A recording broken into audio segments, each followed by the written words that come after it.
Guys, dito na tayo. Ayan, bumabaha ang...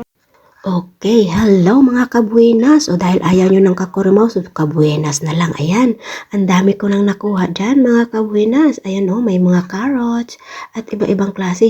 Alam nyo mga kabuenas, hinihingal na ako dyan. Sobra na yung hingal ko.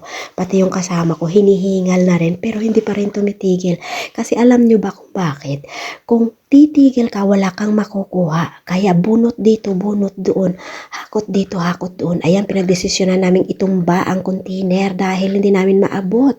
So, ayan na, tinanggalan namin yung basura sa loob at inilapag sa sahig. Ayan na, ang swerte namin ngayong gabi mga kabuinas dahil may mga Himalayan salt or yung pink salt. Ang dami at ang dami ko ring nakuhang mga iba't ibang klase ng maipapadala sa Pilipinas mga kabuinas.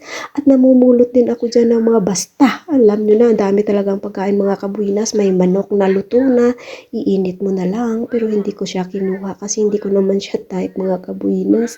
Ayan na, oh, ayan, nanguha na ako ng mga sibuyas. Ay, ano ba tawag doon? Luya, ayan, ayan yung pink salt, Himalayan pink salt mga kabuinas. 3 kilo yung nakuha ko mga kabuinas. Ang dami nilang itinapon mga kabuinas. Hindi naman i-expire ang mga asin, mga kabuinas. At mas lalong hindi nag-i-expire ang mga mantika. Diyos ko, mga kabuinas. Nasi, parat mo. Si, ayaw, dihalay. Ayan, luigo, lubayas.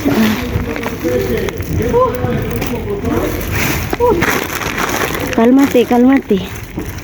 Ayan guys, nakita nyo. Dahil nakalimutan ko at wala dyan si Kakalkal dahil hindi kami magkasama. Doon na kami nagkita sa kabila. Ayan, pinupulot ko na yung mga candy.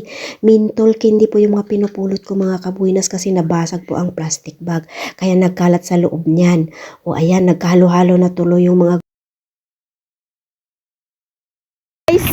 Ayan guys, yung pinag-share natin kasi wala si Kakalkal doon sa kabila. Kinuha natin, ayan, isinir natin sa kanya. Ayan, mga ganyan, mga yan. O, ayan. Dito guys, share lang. Ay, ano to? Mushroom to Oo, yung mga nakuha mo, meron ako doon. Gusto mo pa? Ang dami ko nakuha. Saan to galing? Wala dito. Tapon na to? Dito sa pagkugaling. Oo. Tapon na. Ito bigay to ni Jaco. Okay, thank you. Ayan guys, nandito si Kakalkal kasi wala siya doon sa kabila. Dinalhan na lang namin siya ni Jaco. Nakakuha kayo ng mga bibidas? Wala, isang pirasong coke lang. Okay. O, ayan guys. Yung mga nakakuha, no? Yan o, si Kakalkal. Hindi kami mga, nagkita eh. Mga ka-ate lang. Oo, yan. Wag daw kakurimaw. Mga kakurimaw. So, yan lang si... Ito na yung result mga kabuenas.